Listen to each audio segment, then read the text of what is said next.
today we are with Dr. Sharma, Dr. Deepika Sharma. She's the principal of Grand Columbus International School, Faridabad. And Dr. Sharma has headed many schools along with Delhi Public Schools. And with us, your host is ma'am, Ms. Sheila Mahapatra. She is the head of electrical department of Alliance University, Bangalore.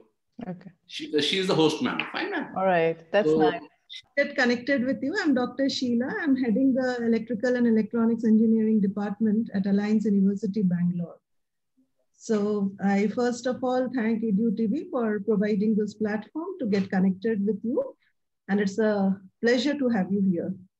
To begin with, as we all know that the COVID-19 pandemic has thrown a sudden challenge to all the governments across the globe as well as the people.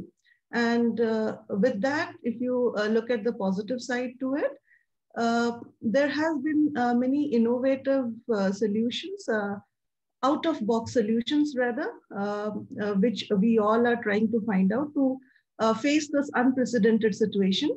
Well, one sector which I believe has been deeply affected by this pandemic is definitely the education sector, considering that, the children are not coming to the campus. And but despite that, with some advances in technology and the digital platform that we are provided with, so the online classes have kept the teaching learning process continue unabated.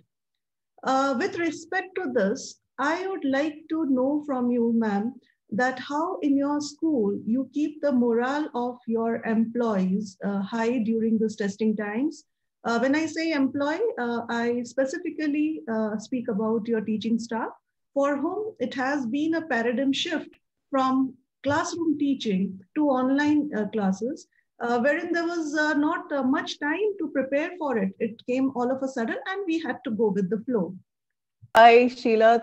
Thank you for having me. I'd like to thank Pranav and EduTV for having me over. Very interesting aspect that you've picked up, because till now, whatever webinars I've been part of, we've been just talking about the rebooting of education system, which I think is the positive impact of pandemic. Take it or leave it, because this has become a new norm, the blended form of teaching, as of now, online teaching. So it's been quite a long term, this one. Quite a few months, right from April, now it's December. I think this session, at least for the primary, goes online. We did have a few offline classes for senior 11th and 10th, 11th, 12th, and then that's it. But yes, I absolutely agree, whether it's the learners or the teachers, it's been a little difficult. Keeping the morale high, keeping them excited has been one challenge in itself. As far as the teachers are concerned, I think communication, a very open communication, has sort of helped me pull through. I've had a face-to-face talk when I find that somebody's facing some kind of challenges. I think having a patient listening, having more video calls, having virtual meetings has been one form of communication or the other, which has sort of kept me in contact with my teachers, as well as, I mean, I am there for them whenever they need. I think the leaders, whether it's the first line, second line leaders, all need to stay calm at this moment, and which has happened in my school at least. And we've been there for whoever has ever needed us. Right. Yeah. And then I think the confidence that we sort of gave in was when we had more virtual trainings. We equipped them with other resources. For example, everybody got a laptop as well as, say, a graphic board, okay? For better presentations, we have a Wi-Fi campus. I have given them absolute freedom to come to the school and take a class or do it from home. And the training is ongoing all the time. Then I think another thing which really helped was that we relaxed the guidelines of the school for them. That's specifically challenging for women, and 95% of the teachers are women, especially in the schools. And yeah, so during the During the lockdown, they did not have domestic help.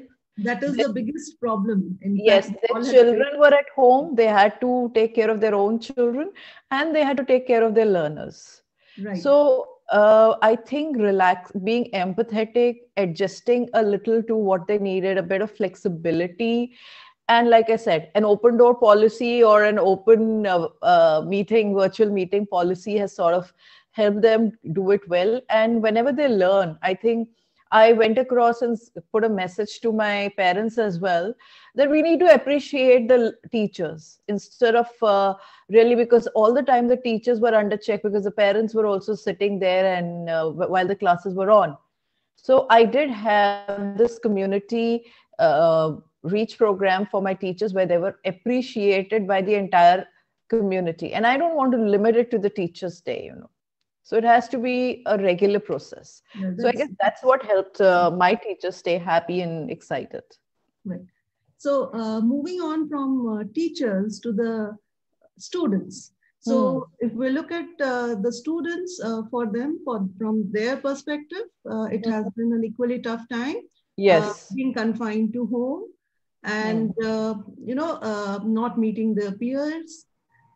Maybe not doing enough of sports activities, which they love to do, not visiting the schools, not visiting the colleges. So yes, it has been a tough time for them. So during this pandemic period, how in your school you have, kept the excitement in the students and how they have been engaged, or, what were the strategies to give them some sort of positivity during this challenging time? So I would go back to it again. I think we first sort of needed to, like you said initially, that all of us were not prepared for this. Of course, senior classes, we were having flipped classes and flipped learning from last few years. So my senior teachers were equipped, but primary was not, middle wing was not. So one was, again, going back and training the teachers so that they make, because, you need to have it's a different environment for online learning. It's not the classroom conventional teaching, learning happening. Yeah.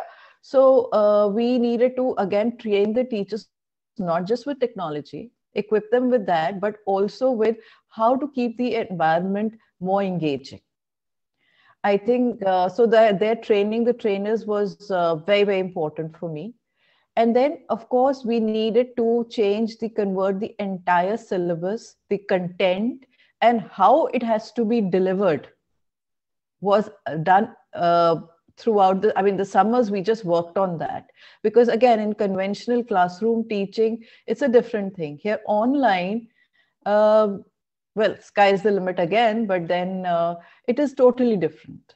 So we got podcasts, we got a lot of, other things into it, like the projects. We started to give the students more power and control over what kind of, suppose there was a project, they were given choice of projects.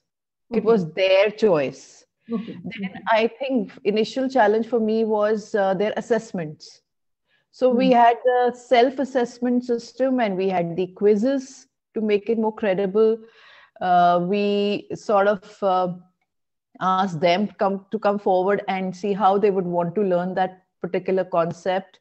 Right. And then also I had a few training sessions for my teacher wherein I emphasized on storytelling method. Don't we all love good stories? Because they connect with our emotions. So I wanted every subject to be taught in sort of a bit of story needed to be added in. Okay.